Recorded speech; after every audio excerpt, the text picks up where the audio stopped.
Исәнмесез, эфирда шәршәмбе көне яңалыклары, студияда Роза Хабибуллина, алга таба төп темалар турында кыскача.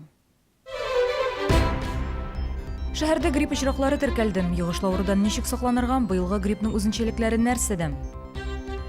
Гаражлар ерак, автостоянкалары җитми, машинаны кая куярга дигән сорау ачык кала. Юллар туган итте, җирдә туган машина, кая куярга? Яңгырлар, сазлыклар, шыгырлар, Дакар һәм Африка Корея ралли марафоны дәвам итә. Соңгы үзгәрешләр турында хәбәрчеләребез сөйли.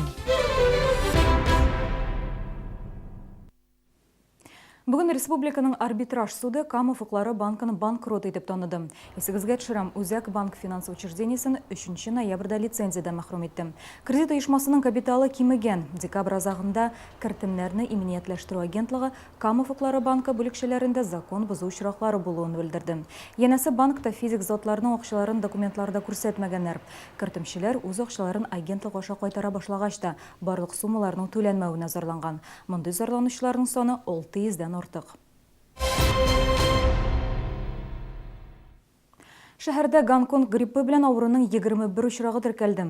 Авыручылар арасында 5 бала да бар. Аларның берсе дә прививка ясатмаган булган. Әгәр кескен тын юллары инфекциясе яки грипп билгеләре бар икән, йогышлы авырулар хастаханәсенә барырга ашыкмаска кирәк. Быелгы гриппның үзенчәлекләре турында хәбәрчебез материалында.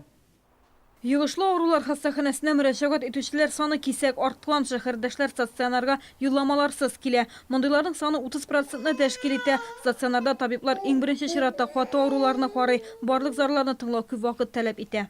Это создает ненормальный ажиотаж, это создает очередность, это создает отсроченность для тех пациентов, которым именно должна быть оказана стационарная помощь, то есть они задержатся в очередях. Само по себе наличие вот этой очереди, оно опять же создает ненужное какое-то волнение среди населения. Шәһәрдәшләрнең күбесе авыруның беренче билгеләре беленүгә өйгә табиб яки ашыгыч ярдәм чакырта. Ел башыннан ашыгыч ярдәм хезмәтенә шалтыратулар бермә-бер арткан. По тем обращениям за скорой медицинской помощью по поводу заболеваний острыми респираторными вирусными инфекциями, подъем температуры, как правило, кашель, насморк, то, что обычно обращаются на станцию скорой помощи.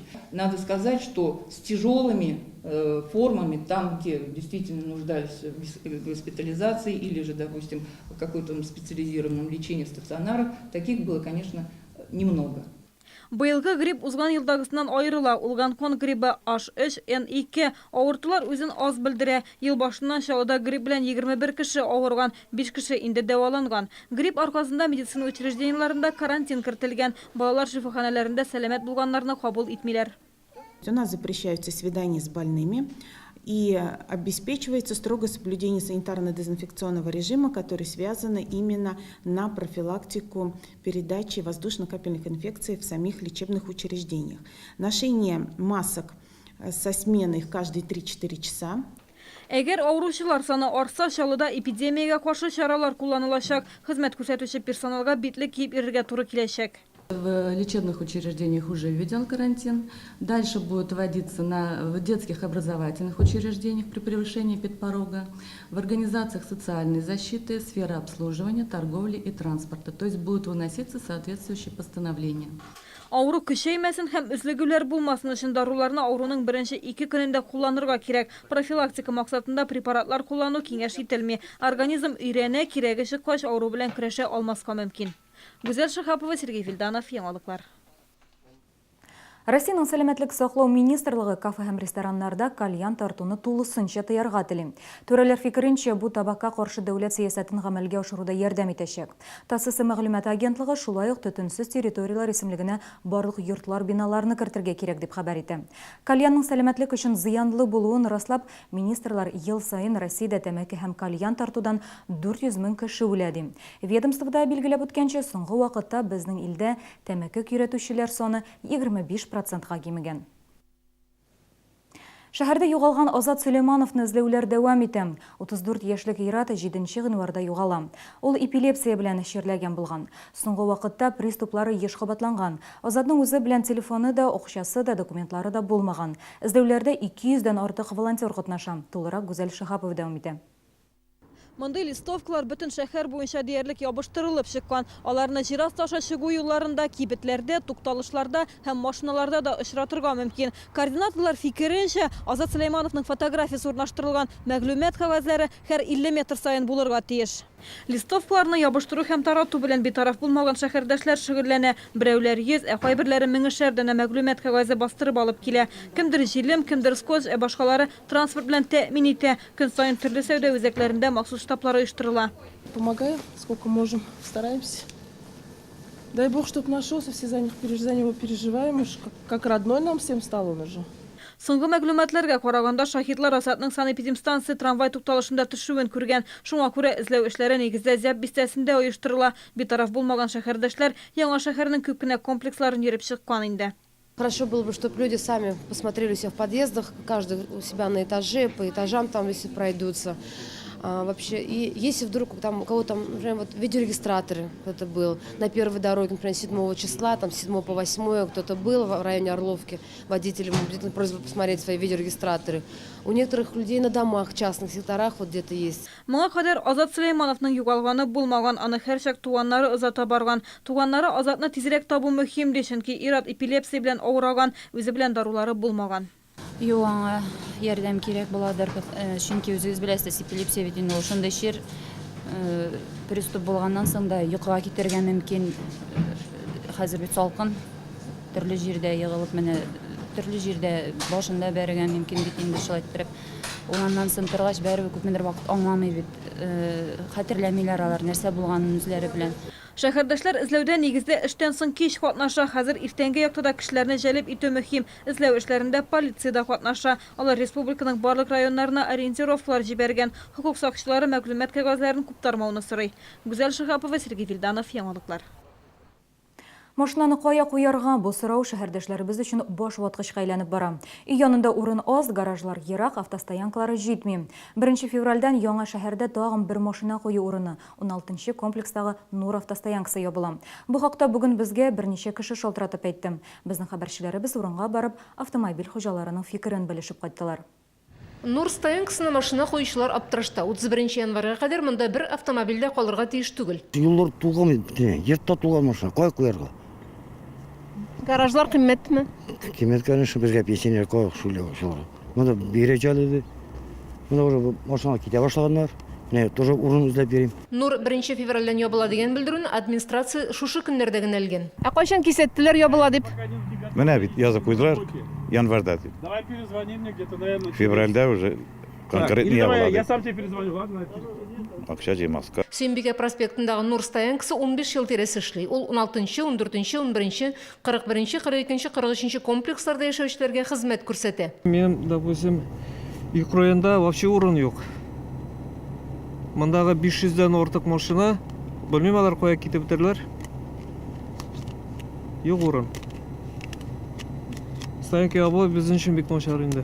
Нурда 500-дән артык машина куела. 1 февральдән аларның күбесе йорт яннарына, юл кырларына күчәчәк һәм юлларны чистартуга комачау тудырачак. Убедительная просьба, конечно, пожелание к автовладельцам, чтобы оставляли свои координаты, если уж они, как говорится, далеко от своей машины находятся, как их вызвать, чтобы они отогнали машину на момент процесса производства работы. Нишлисең, бу безнең шәһәрнең проблемасы. Иншалла 17 000 автомобильгә исәпләнеп төзелгән. Ә хәзер аларның саны 180 000 тирәсе. Хәзер күп катлы машина кую урыннары төзү, яисә автостоянкалары шәһәрдән читкә чыгару юлларын эзләү зарур.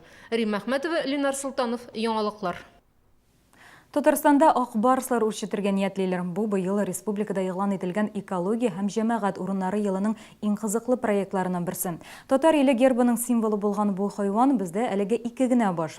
Алары да Казан зоопаркында яши. Россиядә ак барс бары тик Алтайда, Бурятия һәм Красноярскида гына очрый. Ул кызыл китапка кертелгән. Питомникны Яшел Үзән районындагы Свияжск ау хуҗалыгында ачу күздә тотыла. Татарстан хөкүмәтенең ак барслар үрчетү башлангычын Россия табигатьне саклау министрлыгы югары бәяләгән. Һәм бу максатка федераль бюджеттан матди ярдәм дә булу ихтимал. 2017 экология һәм җәмәгать урыннары елына килгәндә, быел Татарстанның тагын 20 районында халык ял итә торган яңа урыннар барлыкка киләчәк. Шулай ук шәһәр авылларны яшелләндерү, сулыкларны төзекләндерү эше дәвам иттерелә. Быел торак йортлар янындагы территорияләргә дә зур игътибар бирелергә тиеш дип хәбәр итә Татарстан экология һәм табигый ресурслар министрлыгының матбугат хезмәте. Түнде Қазан трактында болған халакет нәтижесінде бір кішінің ғұмыры өзілді.